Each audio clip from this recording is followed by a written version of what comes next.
Em comemoração ao aniversário de Maricá, nós vamos fazer a leitura do livro Maricá, de Vila à Cidade, de Tânia Vidal. Olá, pessoal! Quero contar para vocês a história de uma cidade interessante que se chama Maricá. É uma cidade pequena, mas tem apresentado um alto índice de crescimento demográfico.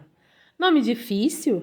Então, isso significa que tem muita gente saindo das cidades grandes para morar em Maricá. Quanto mais gente, maior o índice demográfico.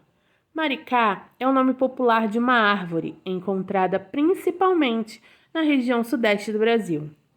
Tem cerca de 15 metros de altura, copa arredondada, casca áspera e acinzentada. Suas flores são brancas ou bege. Seu fruto é achatado ou preto. Há muitos, mas muitos anos atrás, o rei de Portugal mandou que seus navios saíssem pelo mundo à procura de novas terras a serem colonizadas. Ele queria que seu país fizesse muitas conquistas para que pudesse ser visto como um país rico perante os outros. Naquele tempo, um país só era considerado rico e poderoso se possuísse muitas terras. Portugal, como nos mostra o mapa, é um país bem pequenininho, mais ou menos do tamanho do estado de São Paulo. São Paulo é um estado bem grande, mas é somente uma parte do Brasil. Por isso, para ter terras e poder crescer, seria preciso conquistá-las. Nestes navios, em viagem pelo mar, zarparam vários aventureiros e desbravadores. Num deles havia um chamado Pedro Álvares Cabral. Foi ele quem descobriu as terras do Brasil. Isso aconteceu no dia 22 de abril de 1500. Os habitantes do Brasil na época do descobrimento eram os índios tupis, guaranis, chavantes, etc. Mas os portugueses não os reconheceram como legítimos donos das terras e delas se apossaram, tomaram conta de tudo e criaram suas próprias regras. Os portugueses viram aquele mundão de terra, mas nem sabiam como administrar tamanho tesouro. Então, resolveram dar grandes extensões de terras para pessoas por eles escolhidas, com a condição de que as terras fossem cultivadas. Essas pessoas deveriam cultivar a terra, colher os frutos da semeadura e enviar parte dos seus produtos para a coroa, ou seja, para Portugal. Essas terras que foram doadas receberam o nome de Seis Marias. Foi também o nome utilizado pelo rei de Portugal para designar terras distribuídas aos beneficiários com o objetivo de cultivar terras virgens. No lugar onde hoje se encontra o município de Maricá, existiam pelo menos duas grandes Seis Marias, mas elas não eram muito bem administradas. Seis Marias deriva de sexto ou sesmo. Era um lote de terra distribuído a um beneficiário do rei de Portugal, com o objetivo de cultivar as terras virgens. Eram doadas às pessoas ricas e poderosas que possuíam influência junto às autoridades coloniais. No século XVII, os monges beneditinos receberam uma grande área de terra, fundando ali a Fazenda São Bento. Hoje, neste lugar, localiza-se São José do Embaçaí, que é um bairro de Maricá. Na época dos monges, essa fazenda desenvolvia a criação de gado. Como a fazenda prosperou, logo comprou as duas sesmarias vizinhas. Juntando as terras existentes com as adquiridas, a fazenda São Bento ficou com um tamanho bem grande, que vai de Taucaia até Ponta Negra. Ponta Negra é um distrito de Maricá. É um acidente geográfico identificado pelos marinheiros que por ali passavam. O farol da Ponta Negra é como eles o viam de alto mar. Um povoado formou-se ao redor da fazenda São Bento, estendendo-se para a orla, chegando a Inoã e Itaipuaçu, iniciando ali o que é hoje o município de Maricá.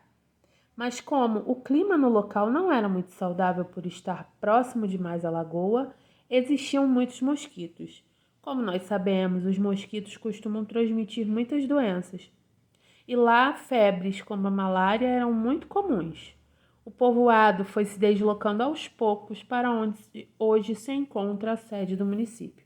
Inoã é um distrito do município de Maricá, no estado do Rio de Janeiro, que abriga um povoado de mesmo nome. é porta de entrada para uma das praias mais bonitas da região. Itaipuaçu é o termo tupi que significa grande pedra na qual a água faz barulho, causa provável do nome. A Pedra do Elefante, um grande monolito com 452 metros de altura e que aflora do chão à beira-mar, sendo surrado constantemente pelas águas extremamente agitadas do mar da região. A princípio, o povoado de Maricá ficava no caminho entre Cabo Frio, grande produtor de cana-de-açúcar, e o porto do Rio e de Niterói, para onde as tropas levavam as mercadorias. A pesca foi, durante muito tempo, a principal fonte de renda da cidade, atividade muito importante e talvez a mais antiga, tendo em vista que ela é uma herança cultural deixada pelos índios que ali habitavam. O povoado se desenvolveu tanto que no dia 26 de maio de 1814, o príncipe regente Dom João, para valorizar esse progresso, elevou a categoria de Vila de Santa Maria de Maricá, em homenagem à rainha Dona Maria. Mesmo após a publicação do alvará que transformaria Maricá em vila, ela ainda ficou subordinada à Vila de Praia Grande, Niterói. Graças ao acelerado desenvolvimento da Vila de Maricá, ela foi elevada à categoria de cidade, através do decreto de número 15, datado de 27 de dezembro do ano de 1889. Passou a adotar o nome de Maricá. De lá para cá, é só progresso. O município de Maricá é rico em histórias e visitas de personagens ilustres. Em 1584, o padre José de Anchieta, acompanhado de índios, realizou às margens da lagoa de Araçatiba a chamada pesca milagrosa, abarrotando os índios de pescado em época de poucos peixes. José de Anchieta foi o primeiro religioso a pisar na vila de Maricá. No local em que ele celebrou a primeira missa, ainda hoje há uma cruz.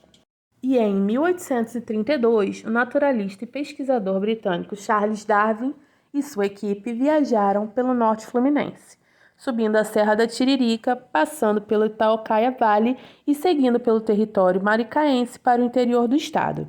Esse roteiro, conhecido como o Caminho de Darwin, pode ser feito a pé, observando em alguns lugares construções e paisagens descritas em seu diário, como a Fazenda Itaucaia, no distrito de Itaipuaçu.